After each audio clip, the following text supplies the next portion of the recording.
Muchas gracias. Nada, quiero decir, para mí es un honor enorme estar acá. Vivo en la platea y ya no conozco a nadie. Yo fui profesor aquí cuando se fundó, en el 93, 4 años, Walter Castro y Juan Carlos Cachinov, que después vino Sebastián Andoni, bueno, después. Yo les voy a contar un paper que hicimos con compañero coautoría con Julio Casas del Piano, en la Universidad Carlos III de Madrid, y que se acaba de publicar en el Journal of Economics. Y, como se puede imaginar, es un paper sobre familia. Bueno, ¿qué tiene que ver? Esto no es un trabajo este es un trabajo empírico, en el cual vamos a tocar un tema concreto, pero que no es un trabajo sí sobre la escuela austríaca, pero tiene fuertes conexiones especialmente con el trabajo de Hayek. O sea, en un paper reciente, bueno, un paper de Stephen Horwitz, trata de ubicar a la familia dentro del marco de orden espontáneo de Hayek y distingue entre, su respuesta es un poco ambigua, pero la familia es claramente una institución de orden espontáneo por cómo se desarrolló en el tiempo, cómo surgió, ¿no? Surgió de la idea de nadie, de ningún constructor. Y por el otro lado, en cuanto a su orden micro, la familia originalmente no fue una organización de orden espontáneo, sino fue más bien parecía una firma, porque tenía fines concretos, la gente se formaba familia por conveniencia, para tener hijos, y muchas veces por una cuestión económica. Pero que en ese trabajo, yo se lo recomiendo, está muy bien explicado cómo se va ese carácter original de organización firma se va transformando en una organización más de orden espontáneo a medida que se va transformando en algo donde no tiene una cabeza clara y sus miembros tienden a satisfacer sus propios fines bajo reglas. Y eso cita la mayor participación laboral de la mujer y la eventual disolución del matrimonio con el divorcio. Lo que yo les quiero contar hoy es cómo esa evolución, ese orden espontáneo, se puede quebrar por una determinada regulación y sus consecuencias no buscadas, ni pensadas. Y que sus consecuencias pueden ser mucho más graves, al menos para una generación, de lo que originalmente parece. Entonces les voy a contar un poquito de qué vamos a hablar.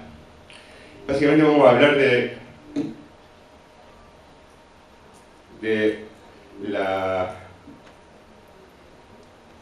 lo que se llamó la revolución del divorcio en los Estados Unidos, que fue básicamente, comenzó en la década del 50, cuando se empezaron en algunos estados, y esto es importante para propósito empírico, a dejar de requerirse la culpa de alguien como para que el divorcio se realice y empezar a surgir el divorcio sin culpa, o no fault, o de mutuo consentimiento. El gran cambio en donde se da la llamada revolución del divorcio surge en los 70, cuando los estados en distintos momentos del tiempo, y no todos los estados, decretan el divorcio unilateral. O sea, una de las dos partes puede pedir el divorcio sin necesidad de tener el acuerdo de la otra parte.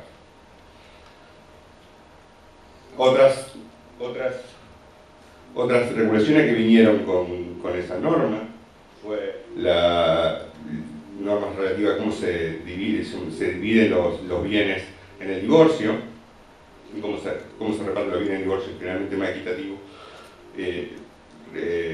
más tendiendo a ser en partes iguales y no como están a nombre de quienes están en la ley, que generalmente estaban en nombre del hombre. Una cosa que es importante es que no hay un patrón claro de cómo esas leyes se decretaron en distintos estados, que son en California, por ejemplo, hay estados que nunca la adoptaron, como Nueva York. Eso es importante para hacer un trabajo empírico, porque nos da variación y para poder comparar una cosa con la otra, cuáles son los efectos. La literatura sobre este tema es bastante profusa.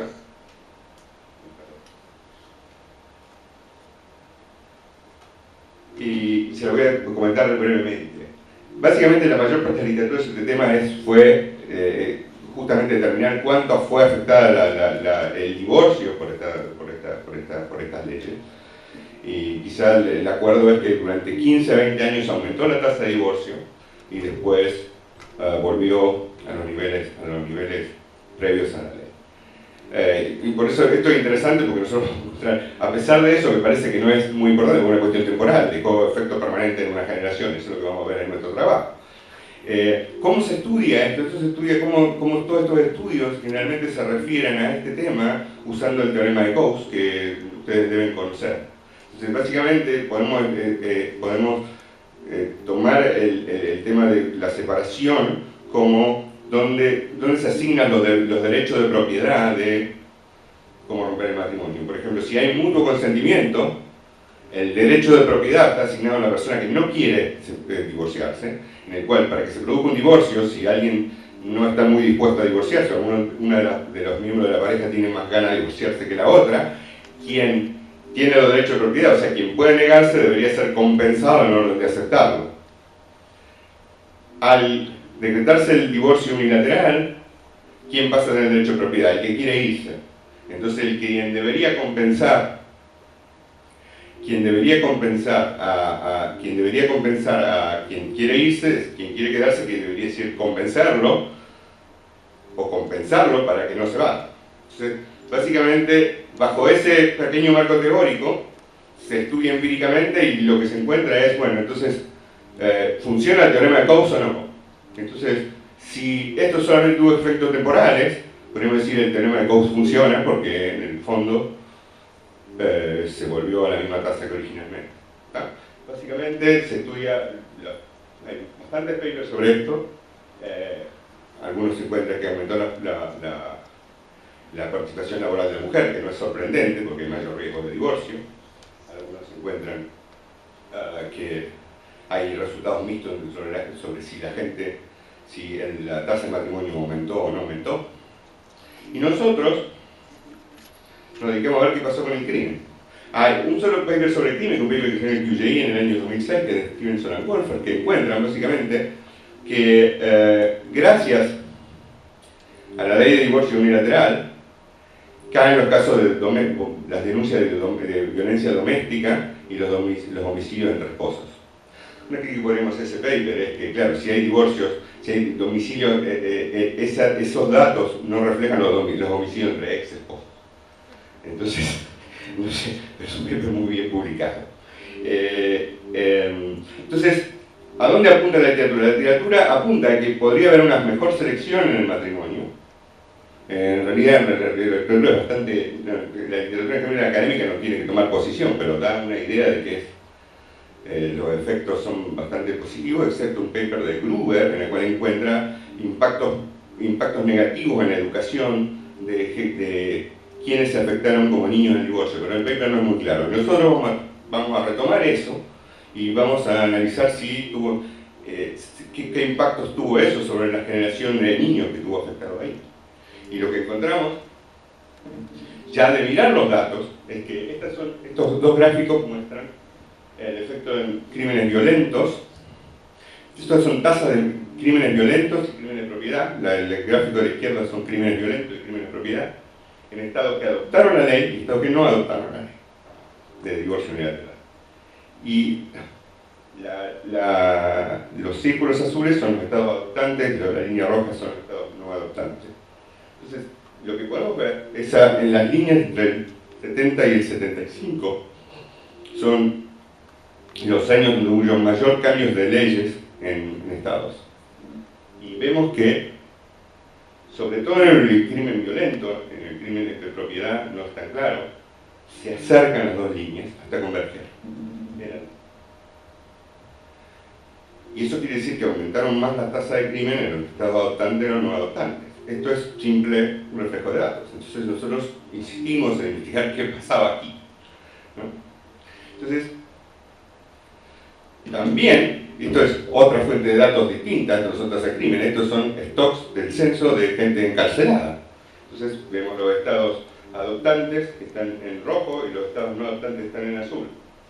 Y fíjate que en el censo, en los últimos censos, del 70 al 80 y al 90, la fracción de hombres de 15 a 24 años, que son las edades donde más crímenes se producen, encarcelados, aumentó en los estados adoptantes. Que tendrá que ver y cómo podemos conectar una cosa con la otra que nos tiene mucha influencia. Entonces, primero lo que tratamos de distinguir es que primero ver la literatura que hay sobre esto, porque en la literatura no hay mucho, y después ver si podemos distinguir correlación de causación. Entonces, ¿qué es lo que encontramos en la literatura de criminología?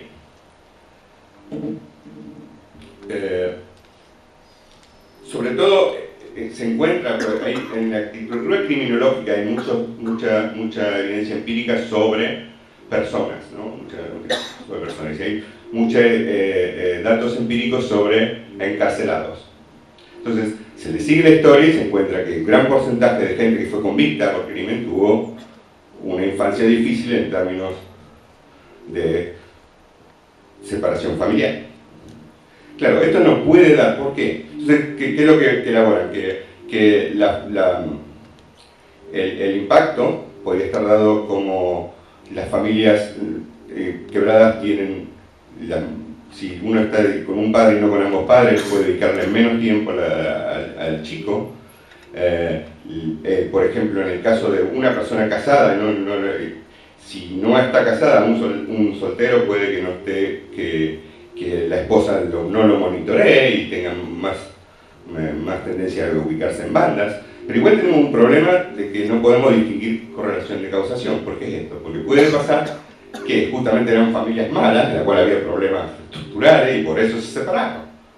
Entonces, eso no necesariamente podemos decir que porque estas familias se han quebrado pueden salir criminales. Entonces tenemos que buscar una forma de fuente, si quisiera, que sea exógena, para ligar divorcio y crimen.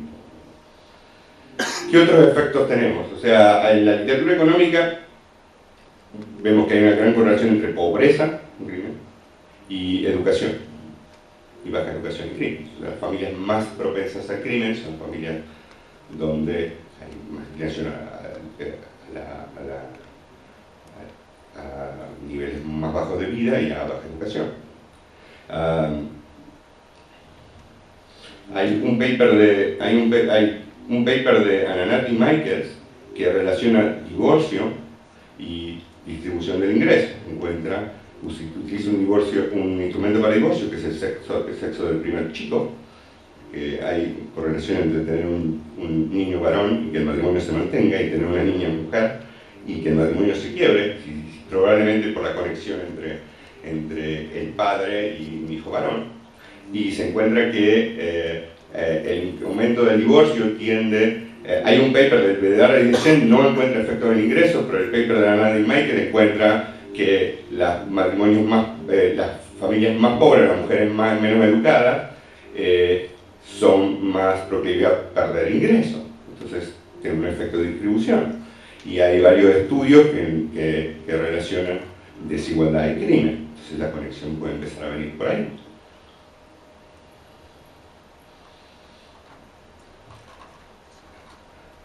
De los papers sobre economía, en paper de literatura económica, tenemos un paper de Kelly, en la cual encuentra diferencia, y esto va a ser importante porque nosotros justamente encontramos eso, diferencia el patrón de crímenes de propiedad con los crímenes violentos. Entonces, lo que encuentra él, que los dos crímenes están influenciados por el porcentaje él está usando condados en los Estados Unidos metropolitanos, y encuentra donde hay mayores hogares de madre soltera, es más alto tanto el crimen de propiedad como el violento, pero encuentra mucho más sensible el crimen violento. Y otra cosa que encuentra, que aunque la pobreza influye básicamente crímenes de propiedad, la desigualdad influye crímenes violentos. Y una cosa, en el Silver, Lederman y Loaiza encuentra algo parecido en un cross-country, en una relación entre países. Entonces empezamos a encontrar alguna correlación entre, bueno, madres solteras y crimen, desigualdad y crimen. Entonces, bueno, primero ¿cómo vendría a ser la idea y por qué decimos esto está relacionado con un trabajo de derecho de Hayek, de Buchanan. ¿Cuál es el problema de la ley de divorcio unilateral? El problema de la ley de divorcio unilateral no es que permita el divorcio en sí. El problema de la ley de divorcio unilateral es que hay contratos. O sea, el contrato no es la ley de divorcio, el contrato es el matrimonio. Y el patrimonio, ¿qué es la ley de divorcio? ¿Qué es el divorcio? El divorcio es la cláusula de rescisión de un contrato de matrimonio celebrado previamente.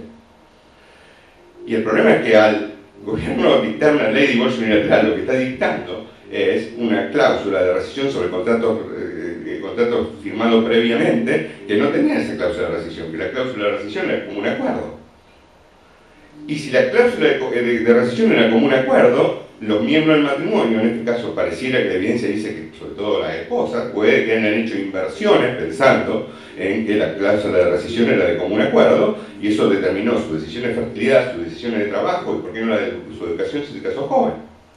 Entonces lo que estamos alterando, esto que en general es visto como algo que genera libertades civiles, en meter la cuchara en contratos que estaban previamente firmados. O sea, esto puede ser, esto es una flexibilización de un contrato nuevo, pero cuando un contrato ya está firmado, que son todos los matrimonios existentes, lo que genera es un efecto retroactivo. No sé si soy claro, no sé si hay... Bueno, entonces esto parecía que podría tener impacto. Entonces, acá hay gente que decidió tener chicos, casarse, educarse y trabajar o no, o dedicarse a la casa en base a un contrato, y viene el gobierno, te cambia el otro. Es un tema que está bien, había sido, no se le prestó mucha atención, parece, en la literatura nuestra. ¿Y qué puede pasar? Acá hay una gran heterogeneidad y puede ser que lo que nosotros tenemos encontrado, una hipótesis, es que las familias que quedan, entre comillas, atrapadas en esa transición, sobre todo, ¿y qué no va a pasar? Sobre todo en aquellas en donde hubo más especialización de la esposa quedarse en la casa, si se genera el divorcio y no hay un mecanismo y no funciona bien el mecanismo de cómo asignar alimentos y transferir los bienes, puede generar un impacto en esa familia, y eso es exactamente lo que encontramos empíricamente. Entonces, ¿qué datos usamos? Usamos los datos de crimen y arresto del FBI, que se clasifican en dos grupos: el crimen violento y de propiedad. Los crímenes incluyen muerte, asesinato, violación, robo a mano armada y asalto a mano armada. El property crime, bueno, prácticamente no vamos a recibir, no vamos a concentrar en crímenes violentos. ¿Y qué es lo que hacemos? ¿Cómo hacemos este trabajo? Nosotros usamos yo no me quiero meter en temas de econometría acá porque es muy aburrido y bueno, no es el caso, sino más bien presentar el tema y su conexión con... lo que hicimos es una metodología que se llama diferencia en diferencia. ¿Por qué nos viene bien para entender el tema que se haya pasado en distintos estados en momentos diferentes y no en todos los estados? Porque nosotros tenemos que comparar antes y después. Y necesitamos un grupo de control para poder comparar. Y el de control es aquel que no se pasó la ley de divorcio.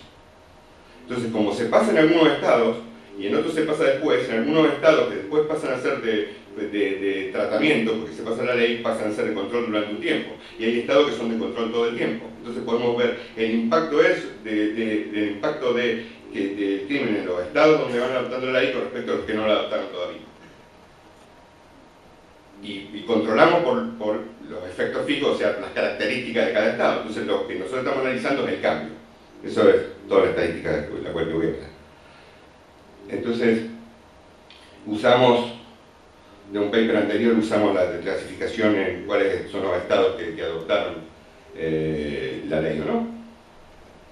Y hacemos dos especificaciones. En una, directamente usamos estado y año y vemos cómo impacta la ley a medida que va pasando el tiempo, a medida del tiempo después que se decretó la ley en cada estado, que se decretó en tiempo distinto.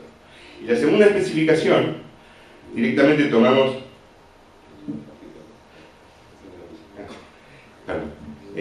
la segunda especificación, queremos ver quiénes son los niños, o sea, quiénes son los que fueron afectados por la ley. Entonces nos tomamos cohortes tomamos datos de arrestos, que están clasificados por edad, y queremos ver qué cohortes cuándo nacieron esas cohortes que pueden haber estado afectadas por más crimen.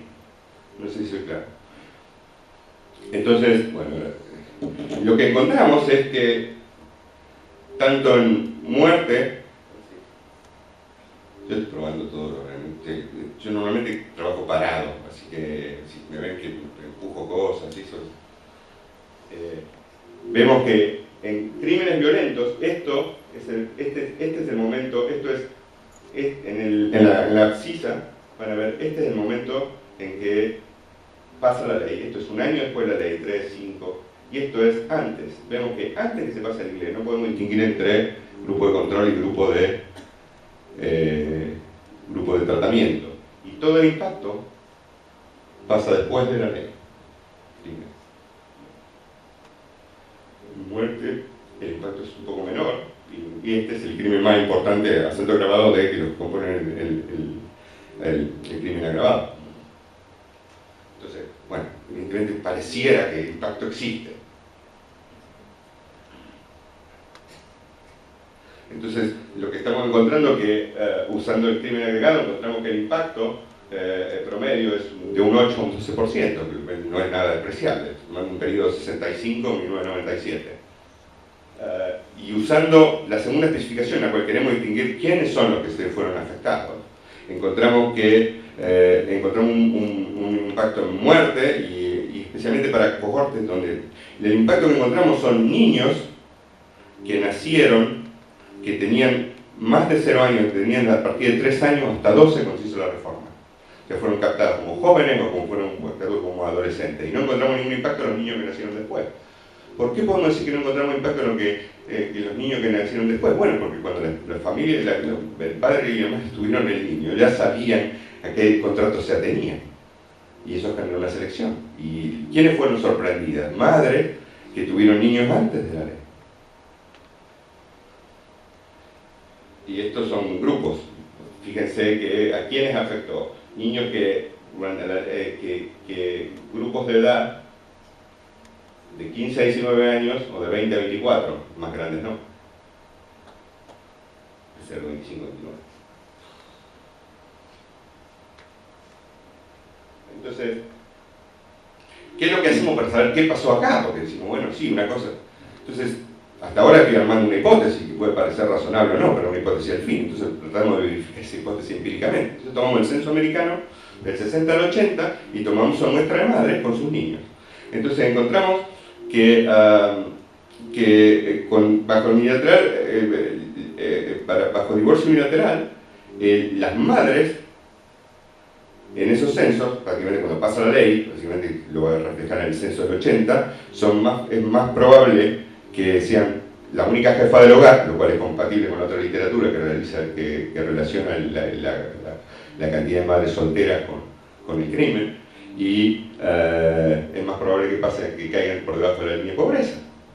Bueno, sabemos que está relacionada con el crimen. Entonces, ¿cuál es la historia acá? Que después, cuando dividimos a la muestra por educación, encontramos que el impacto se da en las madres menos educadas. Entonces, ¿qué estamos dando acá? Que tenemos gente que está en el borde de familias en riesgo, que pueden caer en zonas donde puede producirse el crimen, y nosotros estamos dando un shock a los ingresos. Y todo esto con una ley, que es lo interesante, que el surgimiento de la ley puede ser endógeno porque hubo un pedido donde surge, espontáneamente se surge, sobre todo en el nordeste de Estados Unidos y en California, un manifiesto con la liberación femenina, por decir, bueno, necesitamos la ley de divorcio. El problema es que los contratos viejos tienen que haberlos respetado. Entonces, esto es un interesante quiebre en esa historia de orden espontáneo. Bueno, sobre todo lo que encontramos es que el mayor impacto lo encontramos en madres donde el niño menor, o sea que tuvieron toda su fertilidad antes al tiempo de la ley. Entonces tuvieron toda su fertilidad, no después. Entonces pareciera que queda claro que fueron sorprendidas por la ley.